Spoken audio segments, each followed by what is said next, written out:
ഒരു ദിവസത്തേക്ക് നമുക്ക് വരുന്നത് 10 യൂണിറ്റ് ആണ്. അപ്പോൾ ഈ 10 യൂണിറ്റിന് വേണ്ടിയിട്ട് നിങ്ങൾക്ക് എത്ര കിലോ വാട്ടിന്റെ പ്ലാന്റ് വെക്കണം? ഓക്കെ, 1 കിലോ വാട്ടിന്റെ പ്ലാന്റ് വെച്ച് കഴിഞ്ഞാൽ നമുക്ക് 4 യൂണിറ്റ് ആയിരിക്കും ഒരു ദിവസം പ്രൊഡക്ഷൻ നടക്കുന്നത്. അപ്പം നിങ്ങൾക്ക് തന്നെ ഈസി ആയിട്ട് കാൽക്കുലേറ്റ് ചെയ്യാം. എന്തായാലും 2 കിലോ വാട്ടിന്റെ പ്ലാന്റ് വെച്ച് കഴിഞ്ഞാൽ നിങ്ങൾക്ക് ഒരു ദിവസം 8 യൂണിറ്റ് വരെ പ്രൊഡക്ഷൻ നടക്കത്തുള്ളൂ. നിങ്ങളുടെ ഉപയോഗം 10 യൂണിറ്റ് ആണ്. അപ്പൊ അതുകൊണ്ട് 2 കിലോ വാട്ടിന്റെ പ്ലാന്റ് വെച്ചാൽ പറ്റത്തില്ല. വേനലായി ചൂട് കൂടി, അതിനനുസരിച്ച് ഇലക്ട്രിസിറ്റി ഉപയോഗം, കറണ്ട് ബില്ലൊക്കെ നല്ല രീതിയിൽ കൂടിയിട്ടുണ്ട്. അപ്പൊ ഒരുപാട് ആൾക്കാർ നമ്മുടെ അടുത്ത് സോളാർ റിലേറ്റഡ് എൻക്വയറീസുമായിട്ട് വന്നിട്ടുണ്ടായിരുന്നു. അപ്പൊ ഇന്ന് നമ്മൾ ഇൻട്രൊഡ്യൂസ് ചെയ്യാൻ പോകുന്നത് സോളാർ റിലേറ്റഡ് ആയിട്ടുള്ള കാര്യങ്ങളാണ്. അപ്പൊ നിങ്ങൾക്ക് സോളാർ റിലേറ്റഡ് ആയിട്ടുള്ള എന്തെങ്കിലും ഡൗട്ടുകൾ ഉണ്ടെങ്കിൽ കമന്റ് ചെയ്ത് കഴിഞ്ഞാൽ അത് നമ്മൾ ക്ലിയർ ചെയ്യുന്നതായിരിക്കും. ഇപ്പൊ നമ്മൾ ബേസിക് ആയിട്ടുള്ള ഒരു ഡീറ്റെയിൽ ആണ് ഇതിനകത്ത് കൊണ്ടുവരുന്നത്. അപ്പോൾ എല്ലാവരും കറണ്ട് ബില്ല് കൂടിയപ്പോഴത്തേക്ക് സോളാർ വെക്കാന്നുള്ള ഒരു പ്ലാനിലാണ്. അപ്പൊ സോളാർ വെക്കുന്നതിന് മുന്നേ നമ്മുടെ വീട്ടിൽ എത്ര കിലോ വാട്ട് സോളാർ ആണ് വേണ്ടത്, നമ്മുടെ ഉപയോഗം അനുസരിച്ചുള്ള ഒരു സോളാർ പ്ലാന്റ് വെക്കുക എന്നുള്ളതും അതിനനുസരിച്ച് അത് എത്ര കോസ്റ്റ് അപ്രോക്സിമേറ്റ് ആവും എന്നുള്ളതും അതുപോലെ തന്നെ അനർട്ടിന്റെ സബ്സിഡിയെ പറ്റിയുള്ള ഡീറ്റെയിൽസ് എല്ലാം ആണ് ആൾക്കാർ കൂടുതലായിട്ട് ചോദിക്കുന്നത്. ഓൺ ഗ്രിഡ്, ഓഫ് ഗ്രിഡ് എന്നീ 2 രീതിയിൽ നമുക്ക് സോളാർ സിസ്റ്റം സ്ഥാപിക്കാനായിട്ട് സാധിക്കും. അപ്പൊ ഓഫ് ഗ്രിഡ് എന്ന് പറഞ്ഞു കഴിഞ്ഞാൽ പഴയ രീതിയാണ്. നമ്മുടെ ബാറ്ററി ഒക്കെ വെച്ചുകൊണ്ട്, അതായത് നമ്മൾ എനർജി സോളാറിൽ നിന്നുള്ള എനർജി ഒരു ബാറ്ററിയിൽ സേവ് ചെയ്ത് വെച്ചിട്ട് നമ്മൾ ആ ഒരു ബാറ്ററിയിൽ നിന്ന് എടുത്തിട്ട് ആ ഒരു എനർജി യൂസ് ചെയ്യുന്നു. അപ്പൊ ഈ ഓഫ് ഗ്രിഡിന്റെ ഏറ്റവും വലിയൊരു പ്രശ്നം എന്ന് പറഞ്ഞു കഴിഞ്ഞാൽ ഈ പറഞ്ഞ ബാറ്ററിയുടെ ചാർജ് അധികം നിൽക്കത്തില്ല, അല്ലെങ്കിൽ കുറെ നാൾ കഴിയുമ്പോൾ ബാറ്ററിയുടെ ലൈഫ് അഫക്ട് ചെയ്യുന്നു. അത് മാത്രമല്ല, ഇപ്പൊ നമ്മളിപ്പോ 3 കിലോ വാട്ടിന്റെ ഒരു ബാറ്ററി പാക്ക് വെച്ചു. ഓക്കെ, അപ്പൊ ചിലപ്പോൾ നല്ല രീതിയിൽ വെയിലുള്ള സമയത്ത് ഈ പറഞ്ഞ നല്ല എനർജി പ്രൊഡക്ഷൻ ഉണ്ടാവും. പക്ഷെ ബാറ്ററിയുടെ കപ്പാസിറ്റി എത്രയാണോ അത്രത്തോളം എനർജി മാത്രമായിരിക്കും നമുക്ക് സ്റ്റോർ ചെയ്ത് വെക്കാനായിട്ട് സാധിക്കുന്നത്. അപ്പൊ അതൊക്കെയായിരുന്നു ഓഫ് ഗ്രിഡിന്റെ ഒരു നെഗറ്റീവ് എന്ന് പറയുന്നത്. അതുകൊണ്ട് തന്നെ ഇപ്പോൾ അധികം ആൾക്കാരും ഓഫ് ഗ്രിഡ് യൂസ് ചെയ്യുന്നില്ല. പിന്നീടുള്ളത് ഓൺ ഗ്രിഡ് എന്ന് പറയുന്ന ഒരു സിസ്റ്റമാണ്. അതാണ് ഏറ്റവും കൂടുതലായിട്ട് ഇപ്പം കണ്ടുവരുന്ന സിസ്റ്റം എന്ന് പറയുന്നത്. ഓൺ ഗ്രിഡ് സിസ്റ്റം എന്ന് പറഞ്ഞു കഴിഞ്ഞാൽ നമ്മൾ എനർജി പ്രൊഡ്യൂസ് ചെയ്തിട്ട് ഡയറക്റ്റ് KSEBയുടെ മീറ്ററിലേക്ക് കണക്ട് ചെയ്തതിന് ശേഷം നമ്മൾ പ്രൊഡ്യൂസ് ചെയ്യുന്ന എനർജിയും നമ്മൾ കൺസ്യൂം ചെയ്യുന്ന എനർജിയും തമ്മിൽ നോക്കിയതിന് ശേഷം ബാലൻസ് വരുന്ന എമൗണ്ടിന്, അതായത് ഫോർ എക്സാമ്പിൾ നിങ്ങളിപ്പോ 500 യൂണിറ്റ് ആണ് പ്രൊഡ്യൂസ് ചെയ്യുന്നത്, പക്ഷെ നിങ്ങൾ 600 യൂണിറ്റ് ഉപയോഗിക്കുന്നു വെച്ചോ. അപ്പൊ അങ്ങനെയാണെങ്കിൽ 100 യൂണിറ്റ് നിങ്ങൾ അധികമായിട്ട് ഉപയോഗിച്ചു. അപ്പൊ 100 യൂണിറ്റ് നിങ്ങൾ KSEB എടുത്തിട്ടുണ്ട്. അപ്പൊ ആ 100 യൂണിറ്റിന് നിങ്ങൾ എന്ത് ചെയ്യണം? KSEBയിൽ കറണ്ട് ബില്ല് കൊടുക്കേണ്ടതായിട്ടുണ്ട്. അപ്പൊ അല്ല, ഇനി നിങ്ങൾ 500 യൂണിറ്റ് പ്രൊഡ്യൂസ് ചെയ്ത് നിങ്ങൾ 400 യൂണിറ്റ് കൺസ്യൂം ചെയ്തോളെങ്കിൽ 100 യൂണിറ്റ് നിങ്ങൾ അധികമായി പ്രൊഡ്യൂസ് ചെയ്ത് KSEB കൊടുത്തതാണ്. അപ്പം ആ 100 യൂണിറ്റിന്റെ പൈസ KSEB നിങ്ങൾക്ക് തരും. അപ്പൊ ഇതാണ് ഈ പറഞ്ഞ നെറ്റ് മീറ്ററിംഗ് എന്ന് പറയുന്ന ഒരു രീതി. അത് മാറ്റിയിട്ട് ഗ്രോസ് മീറ്ററിംഗ് കൊണ്ടുവരാൻ വേണ്ടിയിട്ടുള്ള ഒരു രീതിയൊക്കെ KSEB അവർ ഇൻട്രൊഡ്യൂസ് ചെയ്തായിരുന്നു. പക്ഷെ അത് നടപ്പിലായിട്ടില്ല എന്നാണ് നമ്മളുടെ ഒരു അറിവ്. അപ്പൊ അതുമായി ബന്ധപ്പെട്ട എന്തെങ്കിലും ഡീറ്റെയിൽ അറിയാമെങ്കിൽ ഒന്ന് കമന്റ് ചെയ്തേക്കണം. അപ്പൊ ഇതാണ് ഈ പറയുന്ന ഓൺ ഗ്രിഡ്. അതുകൊണ്ട് തന്നെ ഈ പറയുന്ന ഓൺ ഗ്രിഡ് സിസ്റ്റം ആണ് ആൾക്കാർ ഇപ്പൊ കൂടുതലായിട്ട് ഇൻസ്റ്റാൾ ചെയ്യുന്നത്. ഇനി ഡിഫറെന്റ് ടൈപ്സ് ഓഫ് പാനൽസ് നമുക്ക് അവൈലബിൾ ആണ്. അപ്പൊ ഇത് ചൂസ് ചെയ്യുന്ന സമയത്ത് നമ്മൾ ശ്രദ്ധിക്കേണ്ട ഒരു കാര്യം എന്ന് പറഞ്ഞു കഴിഞ്ഞാൽ ഏത് പാനലാണ് യൂസ് ചെയ്യേണ്ടത്. അപ്പൊ ഇപ്പൊ ഏറ്റവും കൂടുതൽ യൂസ് ചെയ്യുന്നത് മോണോപെർക്ക് ഹാഫ് കട്ട് എന്ന് പറയുന്ന പാനലാണ്. അപ്പൊ നേരത്തെ ഉണ്ടായിരുന്നത് മോണോപെർക്ക് ഫുൾ കട്ട് എന്ന് പറയുന്ന ടൈപ്പ് പാനലായിരുന്നു. അപ്പൊ ഈ ഫുൾ കട്ട് പാനൽ എന്ന് പറഞ്ഞു കഴിഞ്ഞാൽ ഒരു പാനൽ ഫുള്ളായിട്ട്, നിങ്ങൾ സോളാർ പാനൽ കണ്ടിട്ടുണ്ടായിരിക്കും. അപ്പൊ ഈ പാനല് ഫുള്ളായിട്ട് ഒരുമിച്ചായിരിക്കും പ്രൊഡക്ഷൻ നടക്കുന്നത്. അപ്പം ഇൻ കേസ് നിങ്ങൾ ഇപ്പൊ ഒരു 10 പാനൽ വെച്ചു, അതിൽ ഏതെങ്കിലും ഒരു പാനലിന്റെ മുകളിലായിട്ട് ഈ പറഞ്ഞ എന്തെങ്കിലും വെയിലോ മീൻസ് വെയിൽ മറയുന്ന രീതിയിൽ മരങ്ങളോ ഒക്കെ ഉണ്ടെങ്കിൽ ആ പാനലിന് പ്രൊഡക്ഷൻ ഉണ്ടാകത്തില്ല. പക്ഷെ അതേസമയം മോണോപെർക്ക് ഹാഫ് കട്ട് പാനലാണെങ്കിൽ ഓരോ പാനലിനെയും പകുതിയായിട്ട് കട്ട് ചെയ്തിട്ടുണ്ട്. അപ്പൊ ഇപ്പൊ ഒരു പാനലിന്റെ മുകളിലത്തെ സെഷനിൽ നമുക്കൊരു ചെറിയ നിഴലുണ്ടെങ്കിൽ ആ മുകളിലത്തെ സെഷൻ മാത്രം വർക്ക് ചെയ്യത്തില്ല, താഴത്തെ സെഷനിൽ നമുക്ക് എന്ത് ചെയ്യും? പ്രൊഡക്ഷൻ നടക്കും. അതുകൊണ്ട് തന്നെ ആൾക്കാർ ഇപ്പൊ കൂടുതൽ യൂസ് ചെയ്യുന്നത് മോണോപെർക്ക് ഹാഫ് കട്ട് എന്ന് പറയുന്ന പാനൽസ് ആണ്. അപ്പൊ അത് കൂടാതെ ഈ പറയുന്ന ബൈഫേഷ്യൽ പാനൽസ് ഉണ്ട്. അതായത് ഇപ്പം ആൾക്കാർ വീടൊക്കെ വെക്കുന്ന സമയത്ത്, പുതുതായിട്ട് വെക്കുന്ന സമയത്ത് ഈ പറഞ്ഞ ഷീറ്റൊക്കെ ഇടുന്നതിന് പകരം ഈ പറഞ്ഞ ബൈഫേഷ്യൽസ് ആണ് യൂസ് ചെയ്യുന്നത്. ബൈഫേഷ്യൽ എന്ന് പറയുമ്പോഴത്തേക്ക് ഇതിന്റെ 2 സൈഡിലും ഈ പറയുന്ന പാനൽസ് ഉണ്ട്. അതായത് മുകൾ ഭാഗത്തും താഴെ ഭാഗത്തും എന്തുണ്ട്? സോളാർ പാനൽസ് ഉണ്ട്. അപ്പൊ അതുകൊണ്ട് തന്നെ നോർമലി നമ്മൾ മുകളിൽ മാത്രമാണ് പാനൽ വെക്കുന്നത്. അപ്പം ഈ പറഞ്ഞ ഡയറക്റ്റ് സൺലൈറ്റ് അടിച്ചിട്ട് ഒരു എനർജി പ്രൊഡക്ഷൻ നടക്കും. പക്ഷെ ബൈഫേഷ്യലിൽ വരുമ്പോഴത്തേക്ക് നമുക്ക് മുകളിൽ നിന്നുള്ള ആ ഒരു സൺലൈറ്റും അതുപോലെ തന്നെ നമ്മുടെ തറയിൽ അടിച്ച് റിഫ്ലക്ട് ചെയ്യുന്ന ആ ഒരു എനർജി കൺസ്യൂം ചെയ്യുന്നുണ്ട്. അപ്പൊ അതാണ് ബൈഫേഷ്യൽ. അപ്പൊ ചില ആൾക്കാർ അത് ചെയ്യുന്നുണ്ട്. അപ്പൊ ഏറ്റവും കൂടുതൽ യൂസ് ചെയ്യുന്ന മോണോപെർക്ക് ഹാഫ് കട്ട് എന്ന് പറയുന്ന പാനൽസ് ആണ് വരുന്നത്. അപ്പൊ അതിന്റെ ഡീറ്റെയിലും ആണ് നമ്മൾ ഇന്ന് പറയാനായിട്ട് പോകുന്നത്. കാര്യം കോസ്റ്റ് ഒക്കെ പറയുമ്പോൾ ആ ഒരു പാനലിന്റെ കോസ്റ്റും കാര്യങ്ങളൊക്കെയാണ് നമ്മൾ പറയുന്നത്. അപ്പോൾ ഇപ്പോൾ നിങ്ങൾക്ക് ഏത് ടൈപ്പ് പാനലാണ് യൂസ് ചെയ്യേണ്ടതെന്നും അതുപോലെ തന്നെ ഈ പറയുന്ന ഓൺ ഗ്രിഡ് ഓഫ് ഗ്രിഡ് രീതികളും മനസ്സിലായി. ഇനി അടുത്ത ഒരു കാര്യം എന്ന് പറഞ്ഞു കഴിഞ്ഞാൽ നിങ്ങളുടെ വീട്ടിൽ എത്ര കിലോ വാട്ടിന്റെ പ്ലാന്റ് ആണ് വെക്കേണ്ടത്. അപ്പം എത്ര കിലോ വാട്ടിന്റെ പ്ലാന്റ് വെക്കണം എന്നുള്ളത് ഓരോ ആൾക്കാരുടെയും കൺസപ്ഷനെ ബേസ് ചെയ്ത് മാറും. അപ്പോൾ ഈ പറയുന്ന കൺസപ്ഷൻ അറിയുന്നതിന് വേണ്ടിയിട്ട് നമ്മളുടെ കറണ്ട് ബില്ല് എടുത്ത് നോക്കിക്കഴിഞ്ഞാൽ നമുക്ക് CONS എന്നും പറഞ്ഞുകൊണ്ട് കൺസപ്ഷൻ എന്നും പറഞ്ഞുകൊണ്ട് ഒരു എമൗണ്ട് കാണിക്കുന്നുണ്ടായിരിക്കും. അതായത് നിങ്ങളുടെ പ്രീവിയസ് റീഡിങ്ങും കറണ്ട് റീഡിങ്ങും തമ്മിലുള്ള ഡിഫറൻസ് ആയിരിക്കും നിങ്ങളുടെ കൺസപ്ഷൻ എന്ന് പറയുന്നത്. അപ്പോൾ വീട്ടിലൊക്കെ ആണെങ്കിൽ നമുക്ക് 2 മാസം കൂടുമ്പോഴാണ് കറണ്ട് ബില്ല് വരുന്നത്. അതുകൊണ്ട് നിങ്ങളുടെ കൺസപ്ഷൻ എന്ന് പറയുന്നത് 2 മാസത്തെ കൺസപ്ഷൻ ആയിരിക്കും. അപ്പോൾ അതിന്റെ ഒരു എക്സാമ്പിൾ ഞാൻ പറയുവാണെങ്കിൽ നിങ്ങളിപ്പോൾ 600 യൂണിറ്റ് ആണ് 2 മാസത്തെ നിങ്ങളുടെ കൺസപ്ഷൻ എന്ന് വെച്ച് കഴിഞ്ഞാൽ നിങ്ങൾ 2 മാസം കൊണ്ട് 600 യൂണിറ്റ് കൺസ്യൂം ചെയ്തു.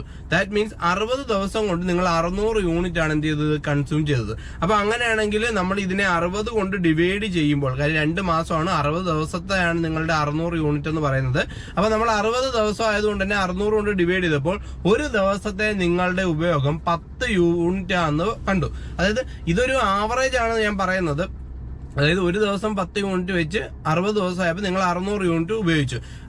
ഈ പറഞ്ഞ കണക്ക് ഇപ്പം നിങ്ങൾക്ക് 1000 യൂണിറ്റ് ആണ് വരുന്നതെങ്കിൽ, ഇപ്പൊ 1000 യൂണിറ്റ് ആണെങ്കിൽ നിങ്ങൾ 60 ദിവസമാണ് ഉപയോഗിച്ചത്. അപ്പൊ 1000 ഡിവൈഡ് ബൈ 60, ഒരു ദിവസം നിങ്ങൾ 16 യൂണിറ്റ് ആണ് നിങ്ങളുടെ ആവറേജ് ഉപയോഗം എന്ന് പറയുന്നത്. ഓക്കെ, അപ്പൊ ഇപ്പൊ നമ്മളുടെ ഉപയോഗം മനസ്സിലായി. അപ്പൊ ഇനി ഈ ഉപയോഗത്തിനനുസരിച്ച് ഇപ്പൊ ഞാൻ ആദ്യം പറഞ്ഞ എക്സാമ്പിൾ ആണെങ്കിൽ 600 യൂണിറ്റ് ഒരു 2 മാസത്തേക്ക് ഉപയോഗിക്കുന്നു.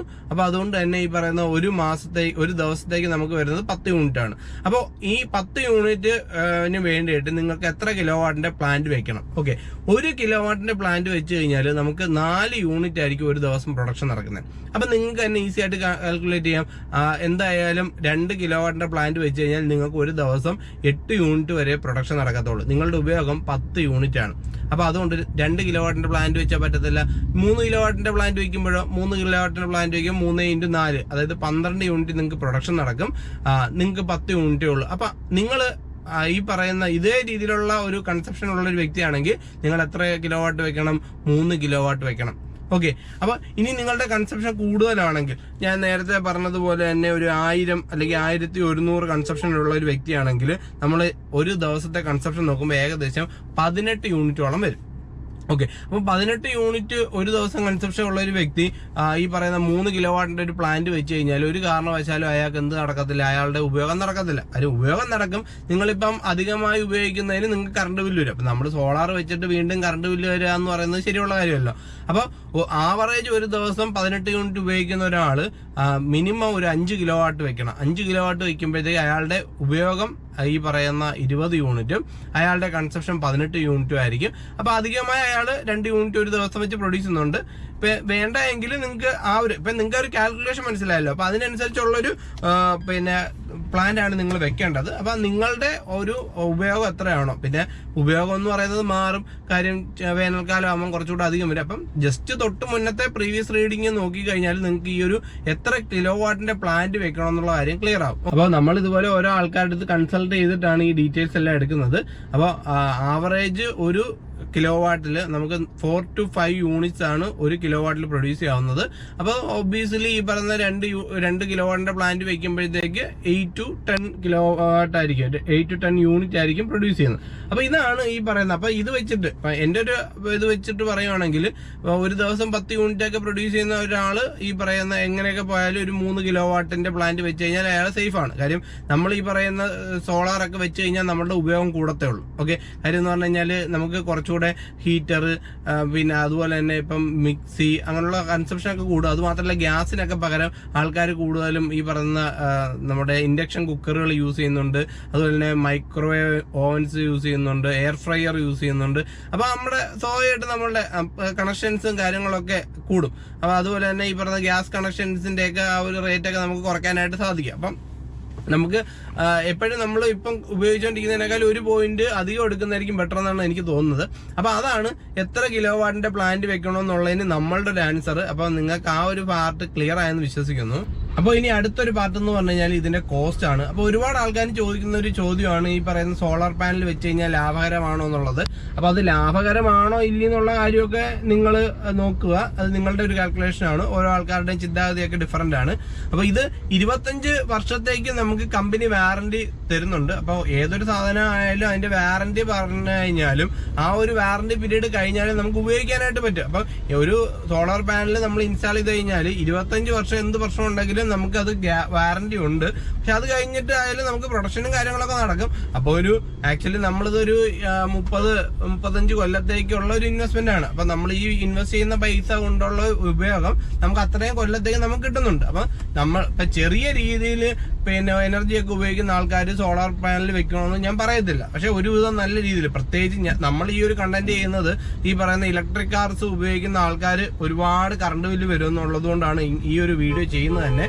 അപ്പൊ പ്രത്യേകിച്ച് ഇലക്ട്രിക് കാർസ് അല്ലെങ്കിൽ ഇലക്ട്രിക് സ്കൂട്ടറൊക്കെ ഉപയോഗിക്കുന്ന ആൾക്കാരെ സംബന്ധിച്ചോളം എന്തായാലും വെച്ച് കഴിഞ്ഞാൽ നിങ്ങൾക്ക് ഉപയോഗമായിരിക്കും. കാര്യം നമ്മൾ വണ്ടി എടുത്തതിന് ശേഷമുള്ള നമ്മളുടെ രീതിയും കാര്യങ്ങളൊക്കെ നമുക്കറിയാം. കാര്യം നേരത്തെ ഉള്ളതിനേക്കാൾ നല്ല രീതിയിൽ നമ്മൾ വണ്ടി ഉപയോഗിക്കുന്നുണ്ട്. അതുപോലെ തന്നെയാണ് സോളാർ പാനലിന്റെ കാര്യവും.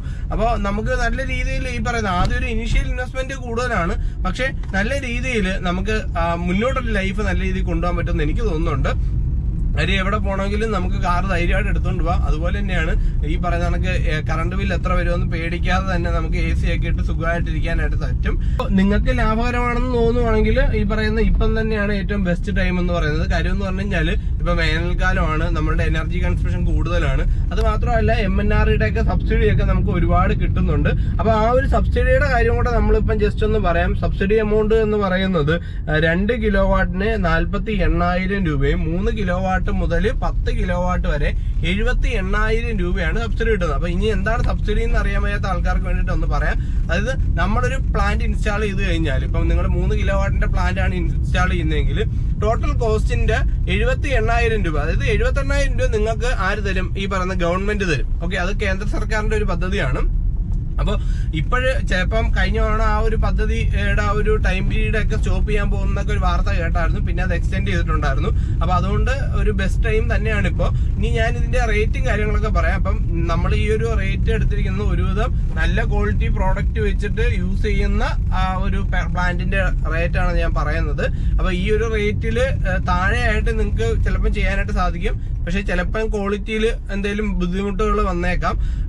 പിന്നെ പ്രീമിയം പ്രോഡക്റ്റുകളുണ്ട്, അതിന് സ്വാഭാവികമായിട്ട് ഇതിനെക്കാളും റേറ്റ് കൂടുതലായിരിക്കും. നിങ്ങൾക്ക് ഒരു ആവറേജ് ഇതിന്റെയൊക്കെ ഒരു പ്രൈസ് ഐഡിയ കിട്ടാൻ വേണ്ടിയിട്ടാണ് ഞാനിത് പറയുന്നത്. 3 കിലോ വാട്ടിന്റെ പ്ലാന്റ് സ്ഥാപിക്കാനായിട്ട് നമുക്ക് ഏകദേശം 1,96,000 രൂപയാണ് വരുന്നത്. അതില് നമുക്ക് സബ്സിഡി കഴിഞ്ഞതിന് ശേഷം നമ്മളുടെ കയ്യിൽ നിന്ന് ഏകദേശം 1.18 ആ ഒരു റേഞ്ചിലൊക്കെ ആയിരിക്കും ആവുന്നത്. അപ്പൊ ജസ്റ്റ് ഞാനൊരു ഐഡിയ കിട്ടാൻ വേണ്ടിയിട്ടാണ് പറയുന്നത്. ഇതിനകത്ത് റേറ്റ് കുറെ അങ്ങോട്ടും ഇങ്ങോട്ടും ഒക്കെ വരും. അപ്പൊ ഒരു 2 ലക്ഷത്തിൽ താഴെയാണ് ടോട്ടൽ കോസ്റ്റ് നിങ്ങൾ മനസ്സിൽ വെച്ചേക്കുക. അതില് 78,000 രൂപ നമുക്ക് എന്ത് കിട്ടും? സബ്സിഡി കിട്ടും. ഓക്കെ, ഇനി 5 കിലോ വാട്ടിന്റെ പ്ലാന്റ് ആണ് നിങ്ങൾ വെക്കുന്നതെങ്കിൽ അറൌണ്ട് 3 ലക്ഷം രൂപയൊക്കെയാണ് അതിന്റെ ഒരു കോസ്റ്റ് എന്ന് പറയുന്നത്. അതിനും 78,000 രൂപയാണ് സബ്സിഡി കിട്ടുന്നത്. അപ്പൊ സ്വാഭാവികമായിട്ട് ഒരു 2,20,000 27,000 ആ റേഞ്ചൊക്കെ ആയിരിക്കും നമ്മളുടെ ടോട്ടൽ കോസ്റ്റ് വരുന്നത്.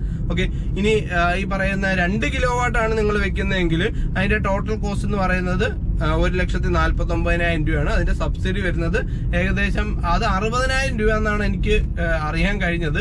അപ്പൊ അതിനെപ്പറ്റി ഒരു ക്ലാരിറ്റി കുറവുള്ളത് കൊണ്ടാണ് ഞാൻ പിന്നെ അതിനെപ്പറ്റി വലിയ ഡീറ്റെയിൽ ആയിട്ട് പറയാത്തത്.